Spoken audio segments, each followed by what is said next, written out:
Hello and welcome to the Global Church Project. I'm Graham Hill. John Perkins was born into Mississippi poverty. At 17 years old, he fled California after his older brother was murdered by a town marshal. Although he vowed never to return, in 1960 he did, eager to share Christ. His outspoken support and leadership role in civil rights demonstrations resulted in harassments and imprisonments and beatings. Today, he's president of the John Perkins Foundation for Reconciliation and Development in Jackson, Mississippi. He's one of the leading evangelical voices to come out of the American civil rights movement.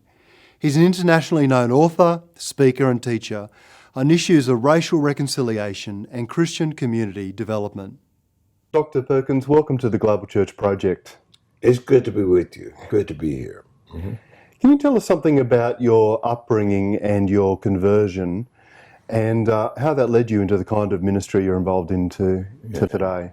Yeah, and I really feel that it had an impact that my formation had impact on what I'm doing now, far beyond my realization when I came to Jesus Christ. I had no idea that as I was going to be informed so deeply by past. I guess that says something about the ought to and how we should raise people and how we should treat people when they're coming up.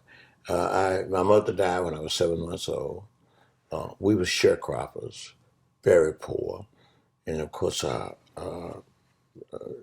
was the last of her 6 children. My father couldn't read or write. He was a sharecropper. And in a big family, his mother had been the mother of 19 children. Of course, all of them didn't live. That's where it was back in the poverty of those days. And so I was raised in a big extended family. But my grandmother gave away 3 of the kids, and she kept just me and my brother. He was old enough to work on the farm, and I was a baby growing up.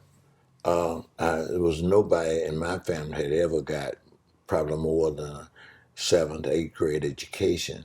So education was not a big deal on the farm back in those days. She was a sharecropper. Really, you was being raised in order to do the thing that you learned on the farm.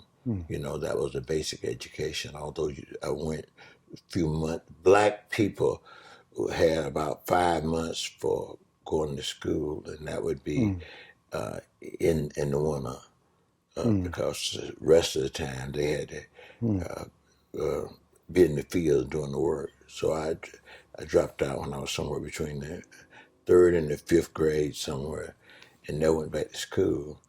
But I was fortunate because World War II was coming on, and my uncle had, and now he was the senior person because his father was dead also, you know, by this time. And so he was a senior. He knew that there would need some response to the family. And so he would buy a newspaper, he would order a newspaper on an annual basis, which was quite something for us. And of course, the venture of the comic strips, and then the love of sports. It helped me in terms of my reading and become pretty good in understanding the stories of life. My oldest brother went into the service along with my uncle at the same time. That's World War II. He came back home and was home after he got out.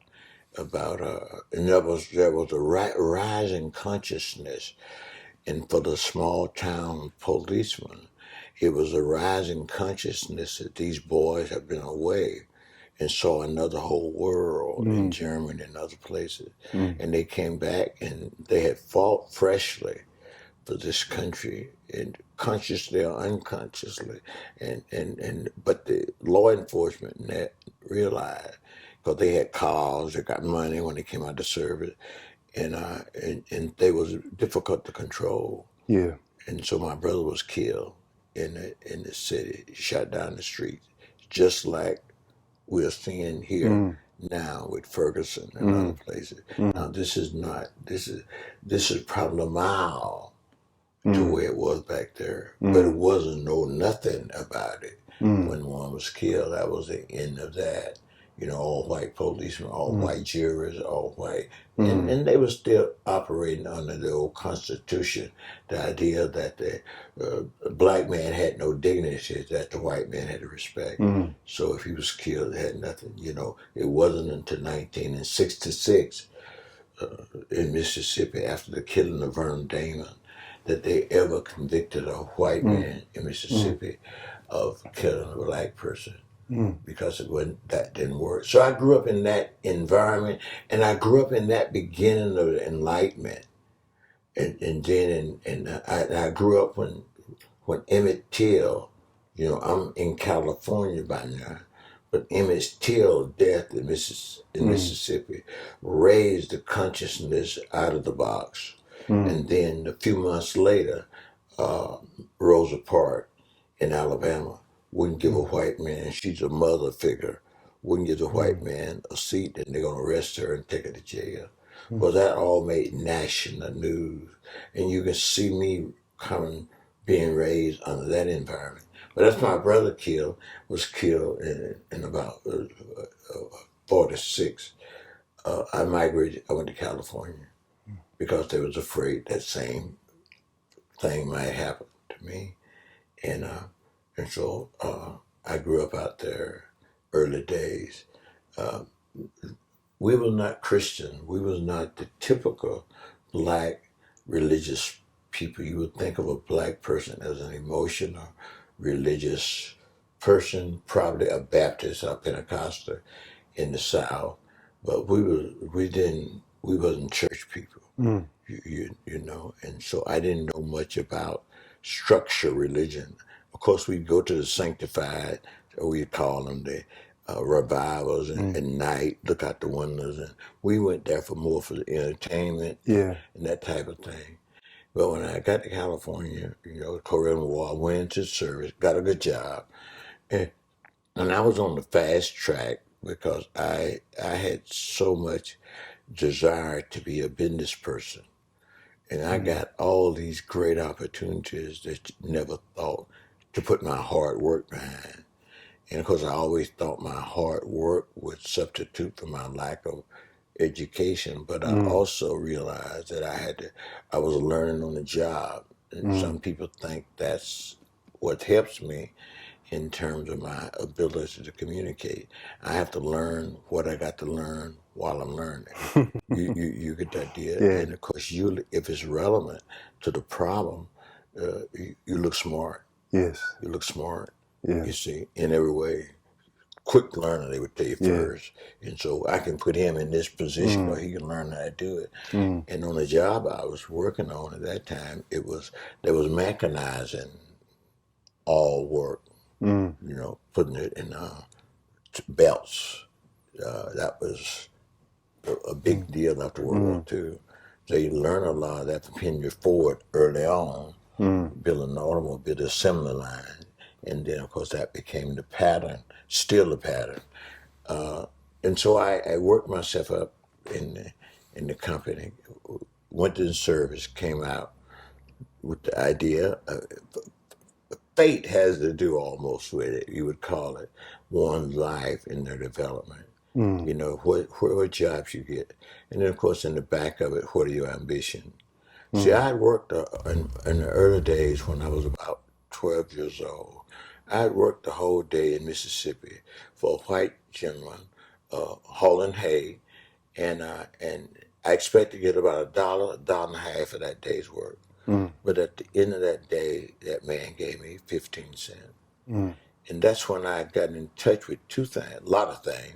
That's when I got in touch with, first we were slaves. That's we didn't have no control over my label. Yeah. You know. And when they gave me that 15 cents, what I really wanted to do was throw it on the ground and walk out. My dignity would have been intact. But I realized if I did that, I would be looked upon as back in those days, they would have said a smart nigga. And so, and that would hear about it all over town, and I would almost be a marked boy. Yeah. And so I took the 15 cents, and that's when my conscience, my whole being was raising me with anger, disappointment. And that's when I think it came to me, and what helped to make me one of the contributors to my involvement in life. I asked the right question. Mm. I asked the right question without questioning my own dignity. Mm. I said, how is this man able to do this to me? Yes. And I began to look at the social economic reason for that. I could see capitalism at its, I would say at its worst. Then I said, what do I have in order to be successful in this society? Mm. I saw he had the muse, he had the wagon, he had the hay, he had the field, he had the means of production. Mm. I had nothing but my needs and my want and my aspiration, but I had no control over my labor. Mm. And I could have become a communist. I could have easily become a communist Mm. because I saw capitalism at its rawest level. But I saw that the difference is that he accumulated it. He had it, and I didn't have it. Mm. Whoever controls the capital controls the environment Mm. around. And when did you come to faith in this process? Well, after I went to California, I had my own son, family, and we began to be what a person would have called a sort of a successful, with a good job, new Mm. opportunities. I got into that mechanization whole deal, and it was in the making of plumbing equipment, Mm. pump pipe. It was a cast iron center. We call them foundries, and everything there was by the piece Mm. production. So the harder you work, the more important. They was going from that system though to this automated system. Mm. And for that system, they had the old system was by the piece, but now we tripled, tripled the piece per one person, Mm. and so they had to give you a living wage Mm. because it was true. We were unionized Mm. in that, and I had become a young guy, one of the union people, and so, but I come to phase when my family, as I came out, went in the service, came out of service, got another type of job after I came out, and was just making it pretty well.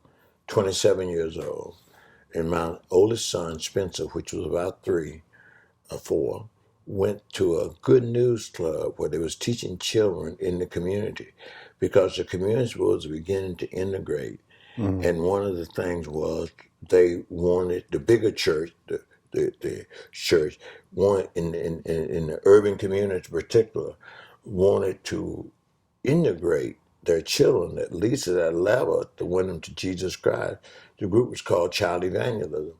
My child went to that, and by me going with him there, him inviting me to go, and began to watch his behavior Mm. after they had asked him many times, I'm sure, ask Jesus to come into your heart and be your Savior and Lord. And when you tell these stories about Jesus and all of that, young people believe that. Mm. And my son believed it. And Mm. it changed his behavior. I'll bet you better yet, not so much change it, but began to mold Mm. in the first son. He was already loved by Mm. his mother. He was loved by me. You Mm. know, and I started going to Sunday school.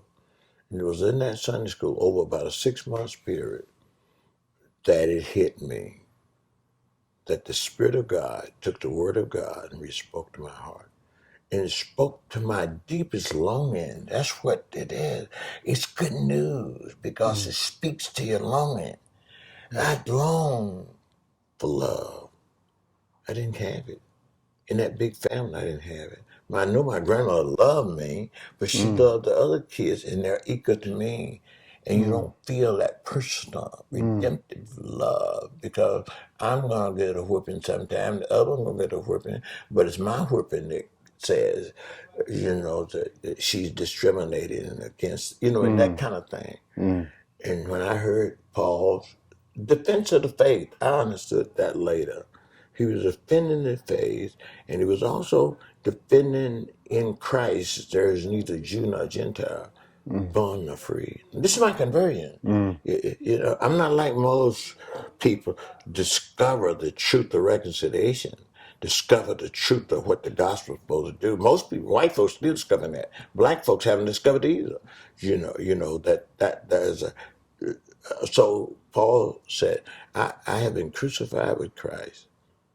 Nevertheless, I live. Yet not I, but it's Christ who lives in me. And the life that I now live in the flesh, I live by the faith of the Son of God. Now, we all understood eternal life when you're in that environment. I live by the faith of the Son of God who loved me and gave himself for me. I saw what the origin of faith was in. It was in God's death on the cross, resurrection, trying to show to the humanity the depth of his love. And I said, if there's a God in heaven that loved me enough to send his only begotten son, I only had one, to send his only begotten son into the world to die for me. I want to know that God. Now, in 1960, you returned to Mississippi. What motivated you to return? Going to the prison, first seeing the children in my community. And so I got involved because I was converted in that environment. I got involved in the environment and the teaching that I had exposed me. And I became a friend of the major teacher. And when I told him that I wanted to be a teacher, he said, let me disciple you. And for the next 3 years, he discipled me. And it was out of that discipleship, I'm working. In fact, I think those probably were the 3 of the most successful years of my life in terms of, well, up until later. Up until later. And so I began to go to the prison. It was children's prison I went to. And it was there that I saw myself again. And I saw my environment. And of course, it's a consciousness now, this new life I have. And it was my son and children was involved in it. And here was these children in jail. And I could hear that broken English that I grew up in. We called it sort of Bonic language. And boy, I could see, and I began to see that these kids was from the South, their parents from the South. And I grew up in Mississippi and had never experienced the gospel. I can't say I hadn't heard it, but I hadn't heard it to the saving of my soul, And I realized that must be many of my people back there. I came back and did a 6-week tour to see whether or not I left my job, got a leave of absence for my job, and came back to Mississippi. Spent 6 weeks back here. And then I realized that that's what I was going to do. I was going to go back to Mississippi. And I was going to go back to the community. And not quite, wasn't expecting the community to support me. But on the other hand, I thought that friends was going to support me. And that's exactly what happened. People from California who had experienced me during those 3 years, and then got back here, and the schools and the community just welcomed me. And so within 6 months, after I was back here, I was going out to schools. They was all segregated schools, telling Bibles. So they would give me an annual. I would annually renew my sort of agreement. It wasn't no agreement. It was just my intention. We're going to do next year what we did this year. Is there any change in the schedule and that kind of thing? We would work it all out. And I ended up then going to 15 high schools and junior together. They was all together, one building back in those days, and 2 junior colleges. And somehow I had thought, not thinking about, although the civil rights movement was all around us, although all that was going around me, but I thought that when I started, it was so rewarding and so tough work. I thought I'd be doing it the rest of my life. Yeah. But after I was doing it a couple of years, about 4 years, I began to realize that the community was getting poorer and poorer. I began to understand, because my graduates from school would be gone 6 months after we started the church. And the main kids that would be nurtured is all gone. And I began to see the impact of migration. The community was still there, but the mothers was gone up north, the migration. The children going to go, and it's going to be the old and the young. That's the way I grew up too. I wasn't aware of it, you know. And the poverty, we had just discovered poverty in the United States about 6 to 4. We saw it at 6 to 5. We began to discover and make some kind of response to it. So I grew up in the midst of that. And one of the gentlemen that was a part of the church I started early on was a farmer. And we started planting cash crops for the kids to work in the summer. The need was for jobs. And so I began to see the economics of it, the poverty of it, that you couldn't preach the gospel and think that the gospel itself was going to make better businesses. The hearing of the gospel itself was going to develop opportunity. We had to develop those skills to do that. Well, what evangelical religion was saying, all you do is get them saved. Well, if you was white and already had a job, it would show increase your efficiency. It would show make you a better person.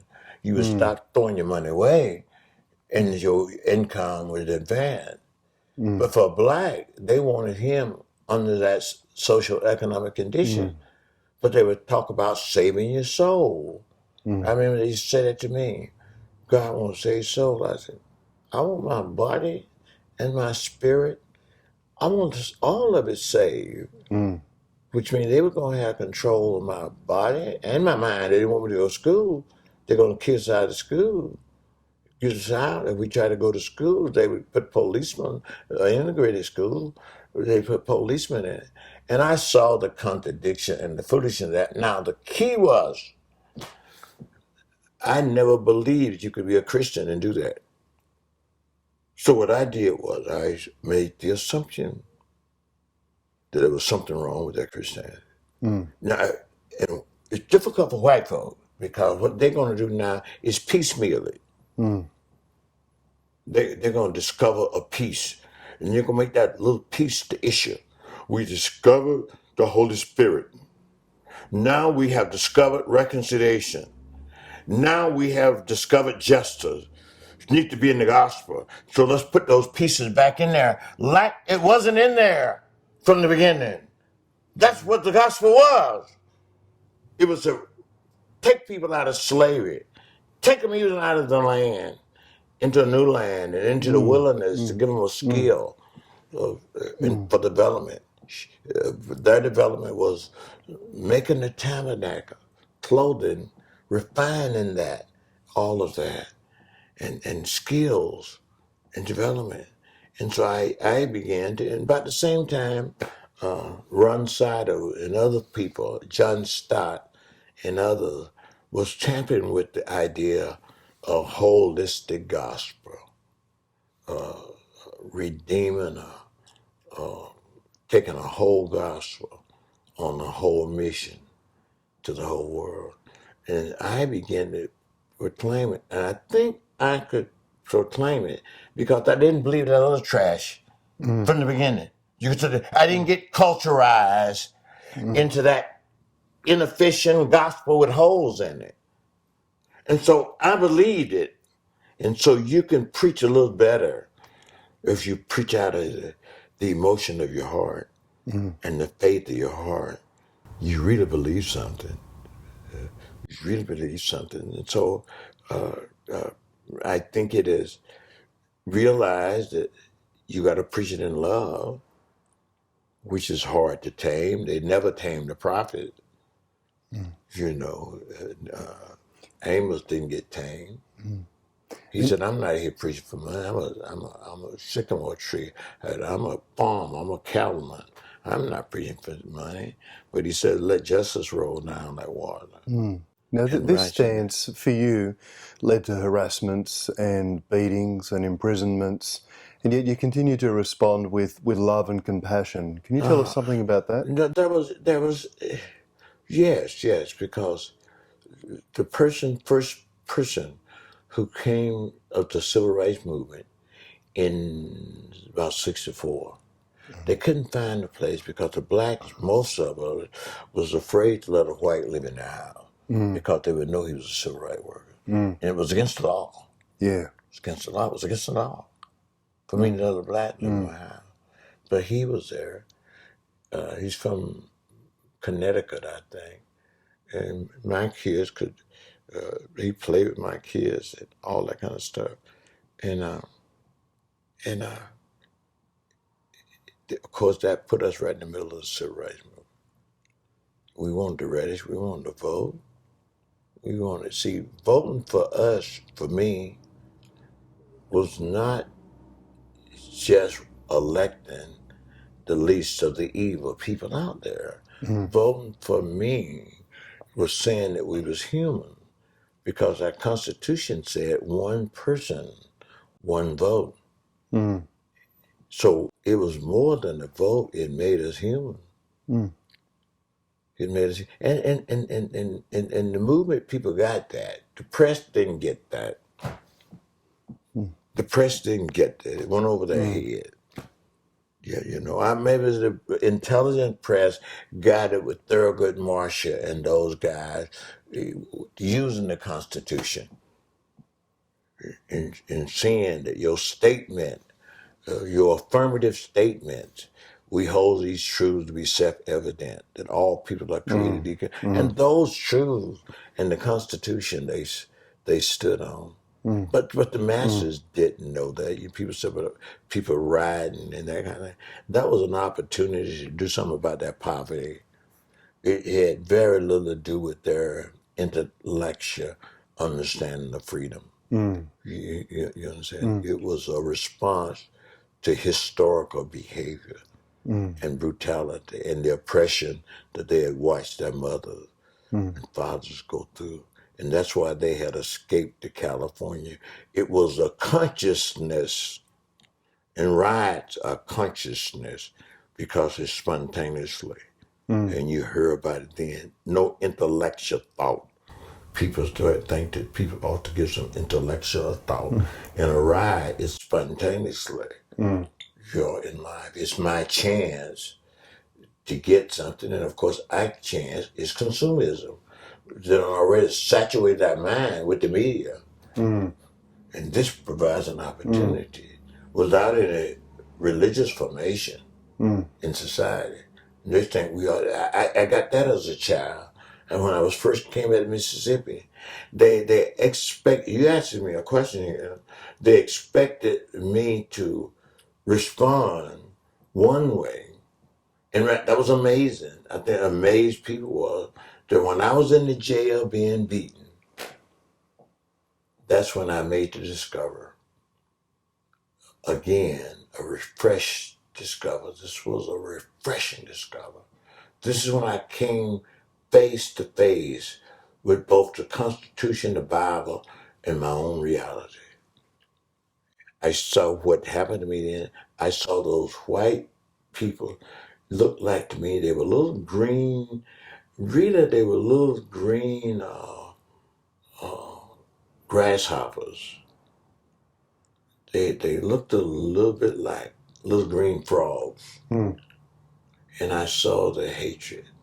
Mm. And I said, if I had an atomic bomb grenade, I would pull the plug and let them have it. But I also saw myself, because my reaction was just as deadly or more deadly than the action. And then I said, that's when I wanted to preach the gospel. If there was a gospel, if the gospel could, and I was affirming it too, but questioning a gospel that can reconcile black and white. And I really saw there was no end to this violence. Mm. I really saw Israel and Arabs. Mm. I really saw, and that was that because that was in us. It's a part of our fallenness. Mm. And that's when now I always say when I teach this, I know I was bribing God. I know that my gambling intelligence came out when I was going to pull the plug. But I realized that this was from Satan. And I realized that back there in that kitchen when he gave me the 15 cents, that this wasn't an accident, that this is something that had been processed in people's mind. And that's when I had my solution. I said, what I got to do when I went back now to that 15 cents. I said, what I got to do, I got to get me to mute the wagon and the hay in the field. But what I got to do, something that we haven't done, I've got to get my values under my own control. Mm. The values was being set Mm. by the society out there. Mm. My priorities, I got to get right. I don't need now. I don't need no toys. I need some equity. Mm. I need some equity. I don't need some ownership. You know, you hear these slogans that was being developed then to calm blacks down. Give them a fish and they'll eat for a day. Teach them how to fish and they'll eat for life. I said, that's a lie. Whoever owns the pond determines who eat fish. Mm. God would say, I own the pond. The Mm. earth is the Lord and the fullness thereof. And we are the stewards of this pond. Mm. Are we going to give our workers a decent livable wage? Mm. Are we going to take it all for ourselves? Are we going to stay slave? Are we going to outsource this to poor nation? How are we going to do this? Why don't we give your people some equity? Why do I need to make $1 million a year and for my employment and we're trying to keep it at the minimum wage? Well, I mean, so that it was that refreshing reality. Yeah. It was almost like a new birth. And I look at justice a little bit different from other folk. I look at justice as a stewardship issue. Who stewards the land? The earth is the Lord and the fullness thereof and all that dwell in.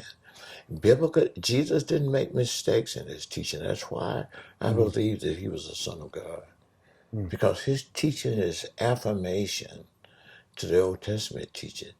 And I have watched his teaching through my life now, and it's affirmative that he never gave the ownership away. His parables was always the owner was back here or went on a journey.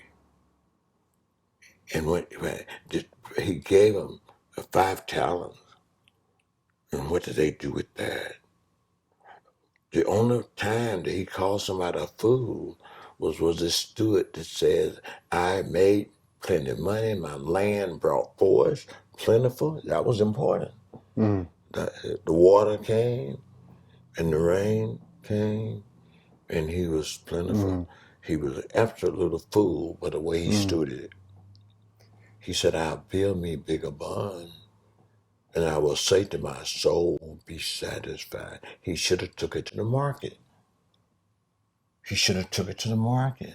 A lot of people would have, he would have got a good exchange. He was a fool. That he used something that was stewarded to him. And he also had stewards under him. That's what makes Joseph's life so powerful. Joseph was never nothing but a slave. A slave. He was a slave for the jailer. He was a slave of Pharaoh. He was a great steward. How do we love those who hate us, and how do we continue to love them even when they respond to our love violently? You put it in. You made it tougher. You made it tougher for me because what happened to me after I was converted, I went to the hospital. My doctor was a black surgeon. He's dead now. Who wanted to be a missionary in the Delta, Mississippi. And when I became his patient, he loved me. And I was giving my life for a cause.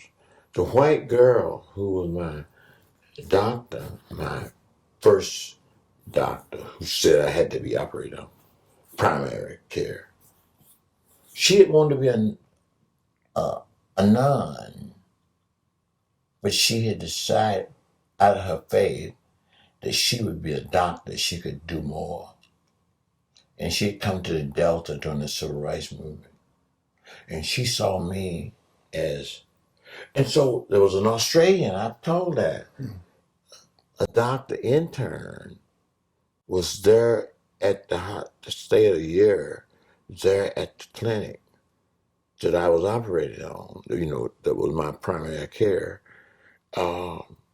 He would come every night and sit by my bed and talk to me, sometimes asking me questions.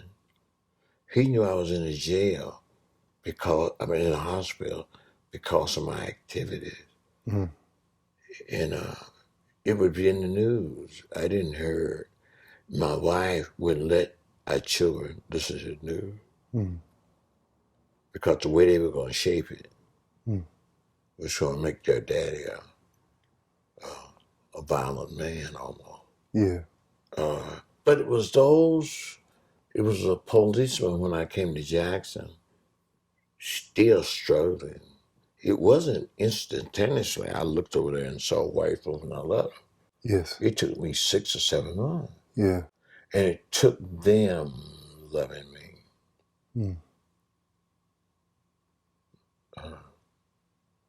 They pull with their love. They cared for me in pain. It's amazing. I went back to the hospital a few years ago. Me and the doctor there, he done operated on me 2 or 3 times.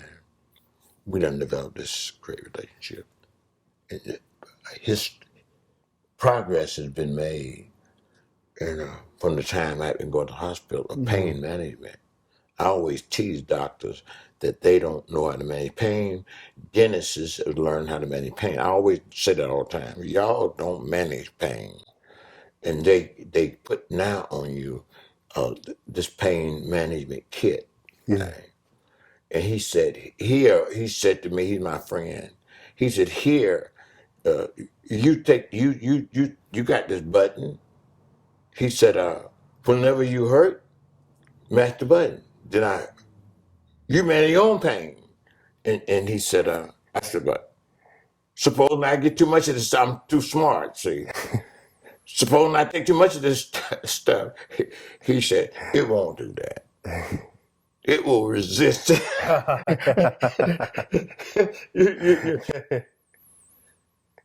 That's what happened to me. Other people love me. My enemies love me. I saw that love in another white person because I was having trouble looking at white people. I couldn't look at policemen. And God sent me a policeman. And he was in my way when I got out of the hospital and started back to doing my work. These people got in my way. But these others came to my rescue. And when I started developing Mendenhall, I was developing Mendenhall. We built a clinic, and it's got washed away by a cloud. And people began to send resources to build a new one. In fact, we ended up buying some land out of the flood zone and developing a new clinic. So it was,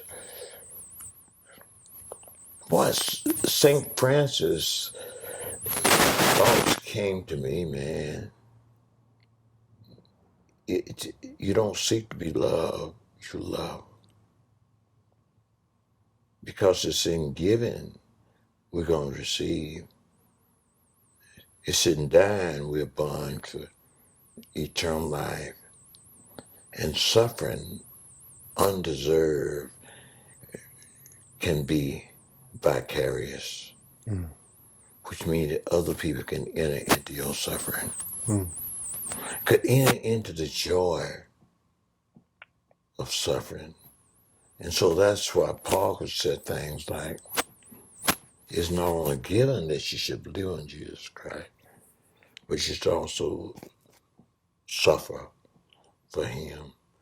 And as readers I listen to in my life, it is those nights of pain and wondering, did I see a little light spark?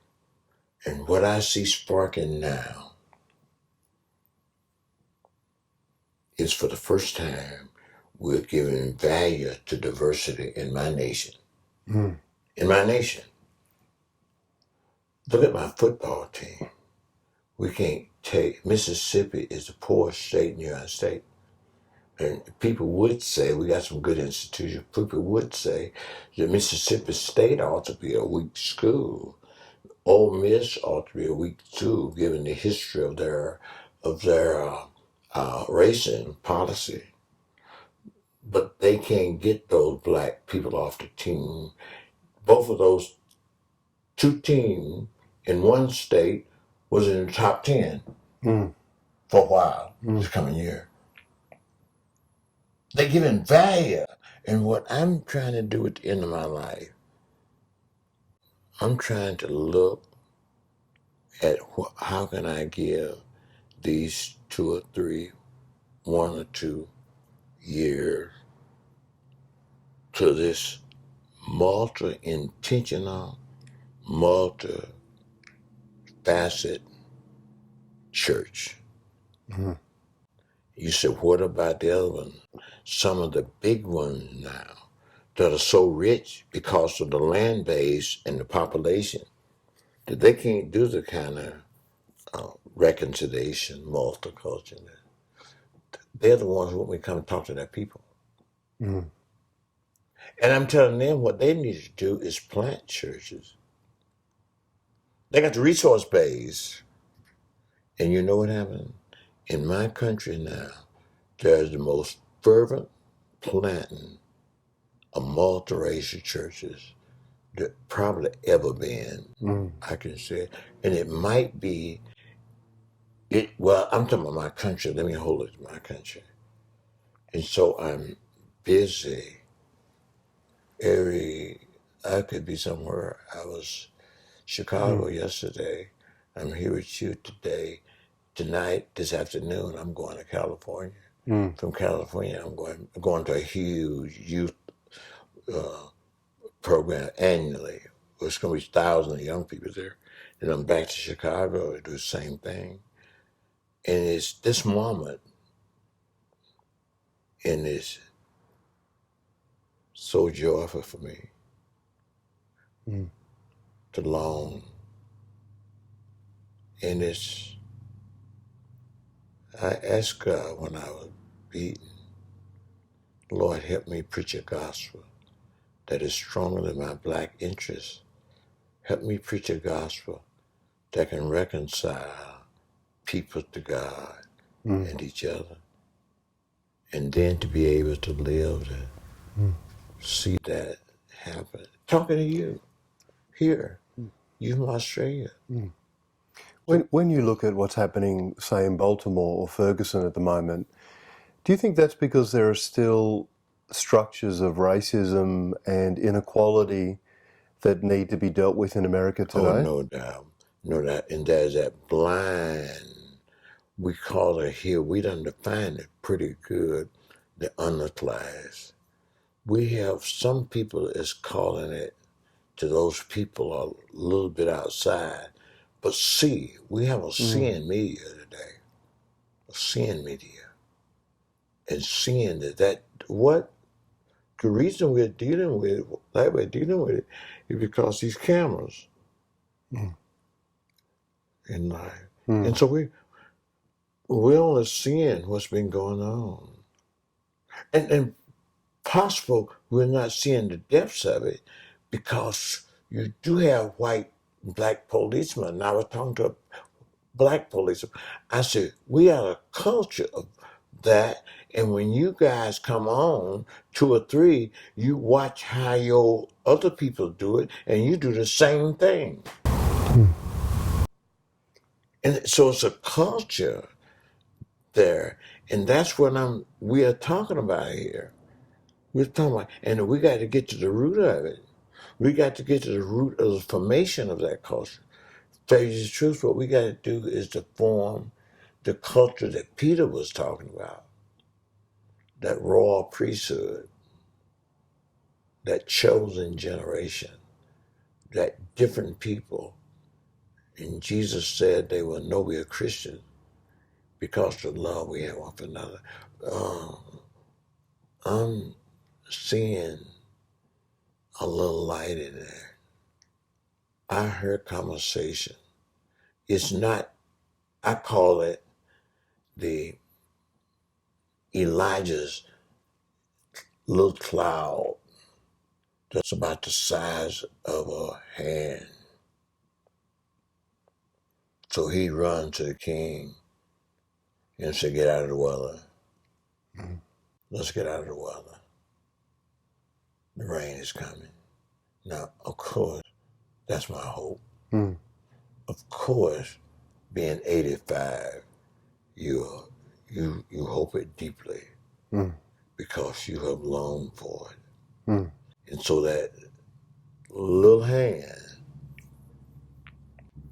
gives me hope that the rain is coming. You see examples of churches today that are seeking to break down that racism and break down that inequality and That's other where signs of hope. that's where I'm at. I was in Phoenix week before last. I can't keep up with it, and I've been longing for this. I've been longing for black young leadership. And there's in Phoenix, those young men, black men, started off with just a handful of people, and it's raining. A young man in Monrovia, California, where I lived during those days of my conversion, they honored me last year primarily because I grew up there. But I always had a longing. And I'm seeing him do what I've been longing to see. And I go places, they're giving me these certificates, these plaques. And so yeah, that's why I'm trying to tell myself this is not going to kill me. Something else is going to kill me. I want to die from something else, not from overwork. Well, one of the issues that faces us in the world today is the issue of radicalism and terrorism. And there's a lot of race in that, there's class in that, there's inequality. How do you think that the church can be the people of God in the face of these issues around radicalism and terrorism today? But naturally, I will go more towards, might be a cop-out, but it's my background. I go more towards prevention. Yes. I go more toward discipleship that's not instantaneously because it's so rooted in there. So we went to Pasadena in 1982. We did the same thing. We got with children, but the parents came around children, and we began to hold meeting. World Vision helped me. We began to hold meetings in the community, and we call them listening meetings. And the parents, we'd have them in the home, not in a structure. And I remember one night we had about 90 people in my backyard. And we concluded that we had to do tutoring. We ended up discovering that we had to organize. People began to give us $10,000 to send the kids to one of the private schools where they get educated. Well, the kids' background wasn't sufficient when they were going into the 5th grade at the school. And so we started our own prep school, and now it's an expectation there that all the guy kids who go to 6th grade, I think it's 6th grade or something like that, they all think that they're going to college. That's what they're going to school for. College is what they are going to school for. They're not going to graduate high school. They're getting prepared for that. They have to learn the basics for that. They're getting prepared to go to college because our teachers are telling them that. That's why you're here. That you're special. But they're special now because they're being born out of those mothers in that ghetto who have watched that little school. And you say that we meet violence and hatred with radical love. With radical love. What does radical love look like? I think it looks like, and we're hearing that question asked more and more. What it means to love your enemy. And I got a little taste of that. I think that's why I feel so good.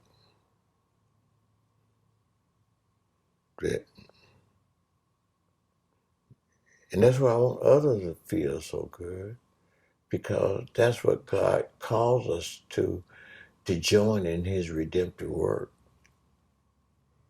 God was in Christ, reconciling the world unto himself, and has given unto us the ministry of reconciliation.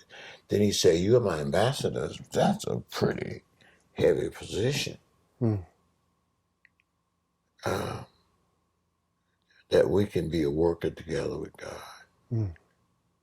Sometimes when I'm preaching, I tell the stories that I have had the privilege of advising and working with a several president in formulating policy. And I said, my head was big. But now the God who said, let there be light, after creation, have shined that light into my heart to give us the light of the knowledge. What is the knowledge? To get involved, to learn the problem, and to learn that there is redemption in the grace that was in Christ Jesus. I started lacking that grace to Jesus back in eternity, decided that he's going to come and redeem us. And he took a big travel truck, long trailer travel truck, and he filled it up with all the redemption that is in heaven. Grace, love, perseverance, forgiveness, all of those, predestination, and all that stuff. He loaded it in a dump truck, and he got in the dump truck and drove it down here, and at the cross, he dumped it on us. He said, what did he bring? He brought grace and truth. The truth is that one God. The truth is that one race. The truth is that one baptism. The truth is that he put all that in a truck, and that what Paul do in Romans 1-3, he tells first about the power of that redemption. He called it the gospel. And then he shows us how far man has fallen. When they knew God, they glorified him not as God. And God had to give up on him almost like that way. But he says in the next verse something so powerful. Being justified freely by his grace through the redemption that is in Christ Jesus.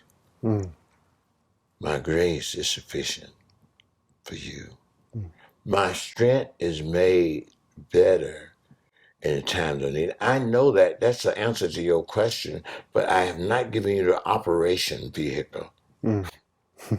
I've told you the stuff that's in this gravel truck.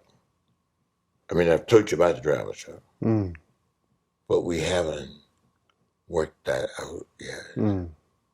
So that's where I'm at. That's what's driving me. And so we've got to, at this point, there's a voice I hear. I hear Isaiah saying, come now, let us reason together. So your sin be very violent. Now, if you could say one thing to the church today, what would be the one thing that you'd really want to say? I think we've almost said it. That we gotta go back and look at where we have come from, and now get some urgency with the now.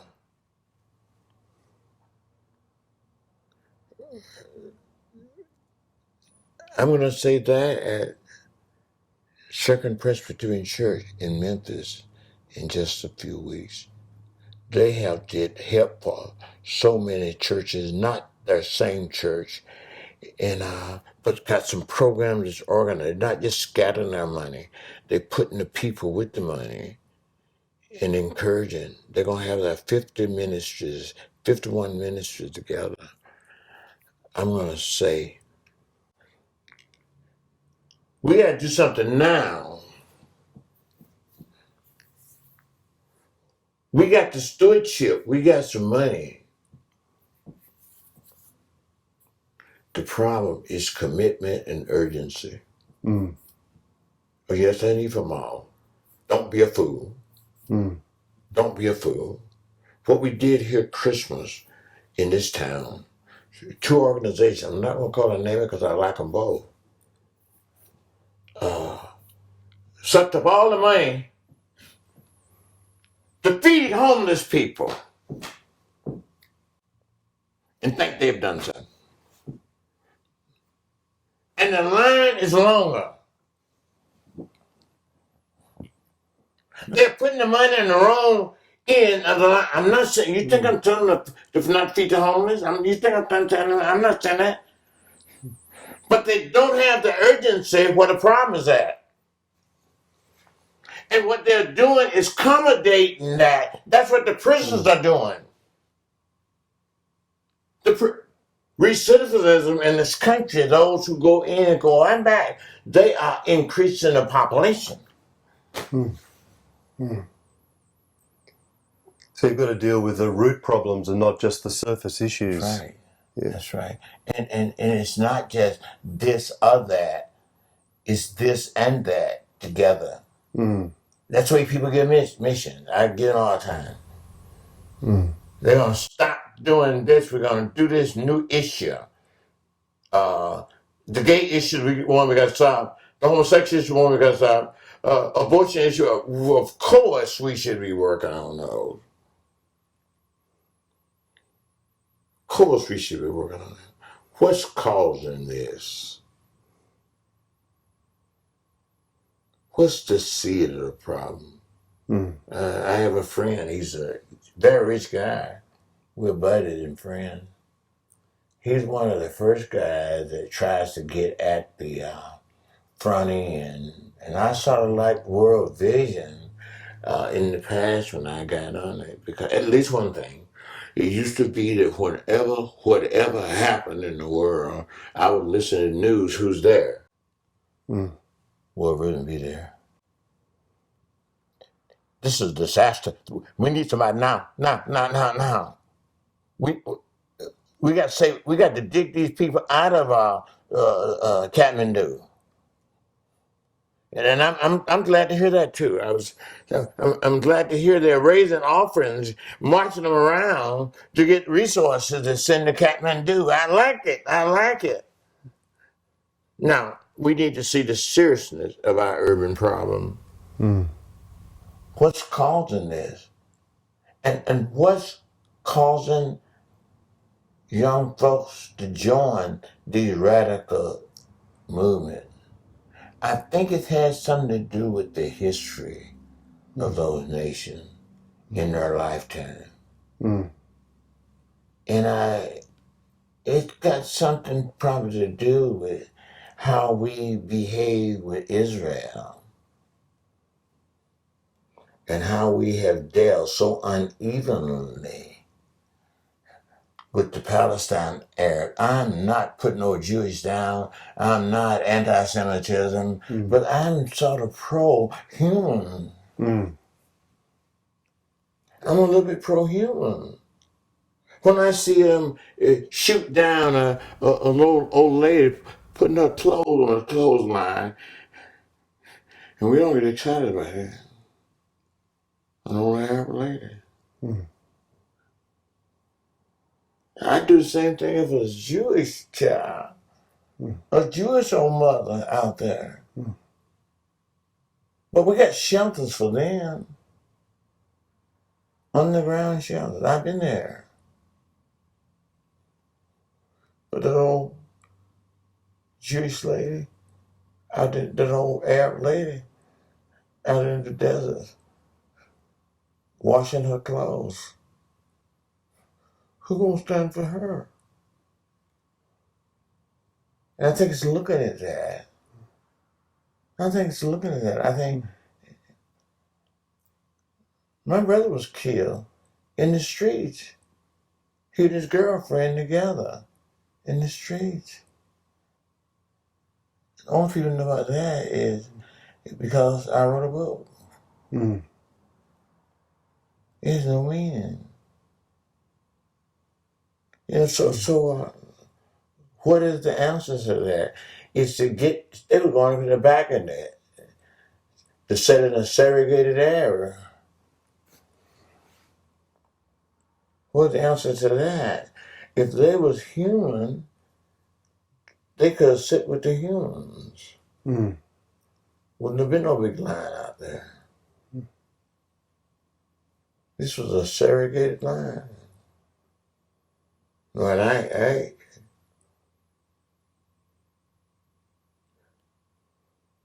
heard Martin Luther when he said, King, in the midst of the civil rights movement, my children was coming. The problem was always back here then. Yeah. And when I heard him say, I have a dream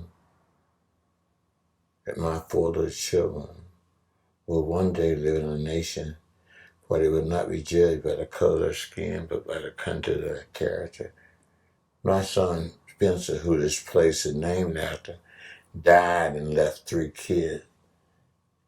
This weekend, the last 2 graduated from college.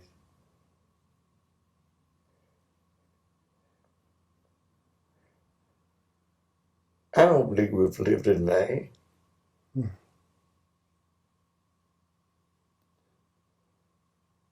don't believe that at all. I hear some blacks say, what progress we had none. I don't believe that. That's irresponsible. No. And I didn't leave the community. I'm going to stay in the community. Bill May going to die in this community. I'm going to die in this community.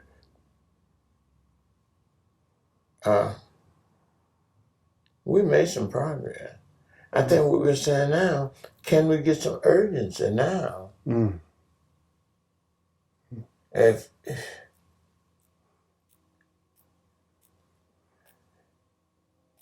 some of the intelligent young Aborigines would look at that historical situation and go back to the village and then decide that he would join our cattle. He would look at the slowness. He would think that he was making a good option. He's not. He's making a foolish option. Fannie Lou Hamer helped me. She was out. So just before she died, she had us all to come together over here on the street at the Masonic Temple. And she gave what could have been, she didn't know it then, her last speech. She said, we'd elected our first set of black leaders in those black counties where we had a black majority. And she said, some of y'all is gonna succeed. I thought I was. Or I thought we was. But she said, you're gonna leave the people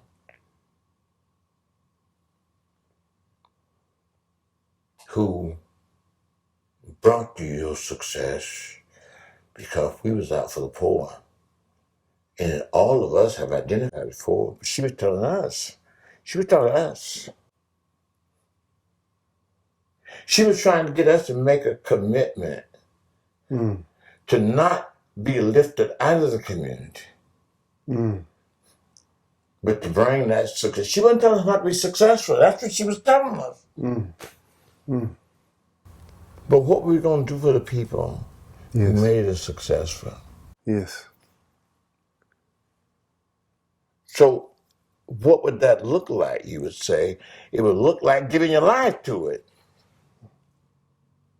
The giving this living life would give the now to it. And that's what I want to do, is to give the now. And that's what the church need to have, is the now. That would be what I want to set the church. Yes. What we got to be Trinitarian in our urgency. Look at the past.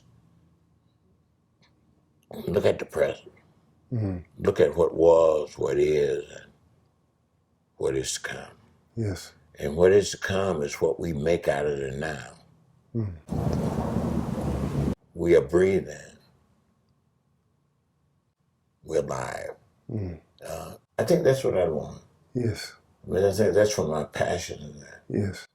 Well, Dr. Perkins, thank you for joining us at the Global Church Project. Thank you. Thank you.